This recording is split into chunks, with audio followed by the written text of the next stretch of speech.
Bos, siapa sangka jajanan yang biasanya cuma menemani nongkrong atau jadi penghangat saat hujan, sekarang malah berubah jadi ladang cuan yang besar banget.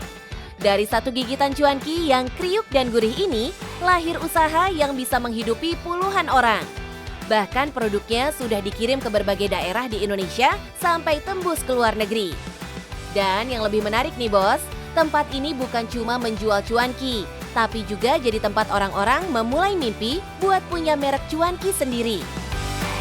Bos, aku lagi ada di salah satu produsen cuanki terbesar di Garut. Wow, tuh, ini lagi tahap penggorengan. Habita, penasaran kan? Tetap di Cuan, Bos.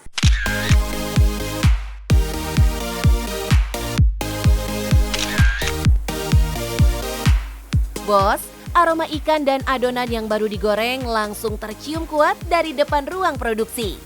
Suara gemerisik minyak panas, tangan-tangan yang bekerja cepat, sampai tumpukan cuanki yang baru matang, semuanya bikin perut langsung keroncongan. Tapi di balik rasa enak itu, ada satu hal yang dijaga ketat di sini, yaitu kebersihan. Dalam bisnis makanan, orang bisa datang karena penasaran sama rasa. Tapi orang akan balik lagi karena percaya sama kualitasnya. Nah, salah satu rahasia yang bikin cuanki di sini punya rasa berbeda ternyata ada di bahan dasarnya. Bahan dasarnya yang berbeda, kita menggunakan ikan. Ikan kita dikirim dari luar Jawa. Kita pakai ikan laut, ikan pilet. Bos, di Indonesia sendiri, cuanki termasuk jajanan yang pasarnya besar banget. Karena makanan ringan seperti ini nggak kenal musim. Mau musim hujan, musim liburan, atau malam minggu sekalipun, peminatnya selalu ada. Makanya, varian rasa jadi senjata penting buat menarik pembeli. Di sini ada 7 jenis cuanki yang diproduksi. Mulai dari cuanki lidah, cuanki stick, cuanki geprek, sampai cuanki tahu. Supaya bisa tahan lama tanpa bahan tambahan, proses penggorengannya juga nggak boleh asal. Cuanki di sini melewati 3 tahap penggorengan. Proses ini yang bikin hasil akhirnya tetap renyah dan awet.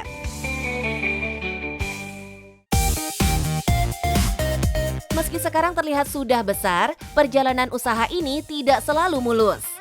Naik turun harga bahan baku jadi tantangan yang harus dihadapi hampir setiap hari.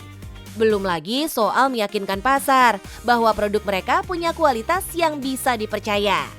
Tapi justru dari persaingan itu muncul ide baru yang jadi sumber cuan berikutnya. Jadi kita selain produsen pabrik, kita juga memiliki jasa layanan maklon untuk para brand pemula. Yang dimana nantinya HPP-nya itu bisa ditentukan oleh para pembeli langsung.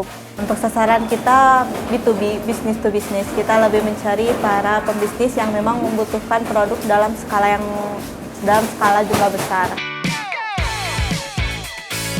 Hasilnya pun gak main-main bos. Sekarang pabrik ini bisa mengolah 3 kuintal adonan setiap hari. Adonan sebanyak inilah yang akan berubah menjadi sekitar 120 bol cuanki siap jual. Kalau dihitung dalam sebulan, penjualannya bisa tembus 3.600 bol dengan harga jual antara 100 sampai 135.000 rupiah per bol. Artinya perputaran uangnya bisa mencapai ratusan juta rupiah dalam 1 bulan. Belum termasuk produk maklon yang harganya mulai dari Rp5.000 sampai Rp15.000. Untuk memaksimalkan penjualan, kita lebih aktif di berbagai platform sosial media seperti membuat konten sehari-hari, membagikan video yang kita lakukan aktivitas sehari-hari, dan kita juga menjalankan iklan juga di berbagai sosial media. Bos, di era sekarang, orang makan itu seringkali pakai mata dulu. Kalau kontennya menarik, orang bisa langsung penasaran dan akhirnya beli. Semangat ya Cindy bikin konten cuankinya. Buat para bos-bos yang ingin memiliki usaha seperti kami, saya memiliki 3 tips untuk kalian. Yang pertama, jangan pernah takut untuk memulai bisnis kecil.